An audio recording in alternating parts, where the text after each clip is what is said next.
लोकनेते Hanumantrao Patil charitable trust संचालित आदर्श engineering महाविद्यालयाच्या सिव्हिल इंजिनिअरिंग विभागातील विद्यार्थ्यांनी सांगली, सातारा व कोल्हापूर जिल्ह्यातील विविध राज्यस्तरीय आणि आंतरमहाविद्यालयीन स्पर्धांमध्ये तब्बल 20 पारितोषिके पटकावत उल्लेखनीय यश संपादन केले आहे।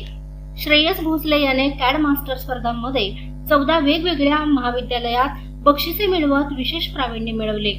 श्रेयस भोसले व नवाज मुजावर यांनी MSBTE प्रायोजित स्टेट लेव्हल पेपर प्रेझेंटेशन स्पर्धेत पुणे विभाग प्रथम क्रमांक पटकावला।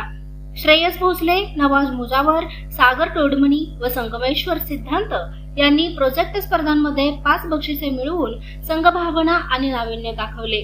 संदेश पवार व प्रणव माने यांनी क्विज स्पर्धेतही यश मिळवले। विद्यार्थ्यांचा सत्कार संचालिका पूजा पाटील यांच्या हस्ते करण्यात आला। प्राचार्य डॉक्टर PS पाटील, प्राध्यापक AB साळुंखे, प्राध्यापक नीलम थोरात यांच्यासह सर्व शिक्षक व विद्यार्थी उपस्थित होते।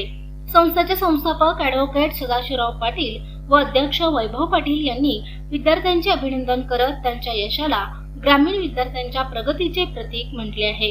या यशामुळे महाविद्यालयाच्या नावलौकिकात भर पडली असून भविष्यात आणखी मोठ्या यशाची अपेक्षा व्यक्त केली जात आहे। प्रशांत कांबळे, अग्रणी न्यूज, विटा।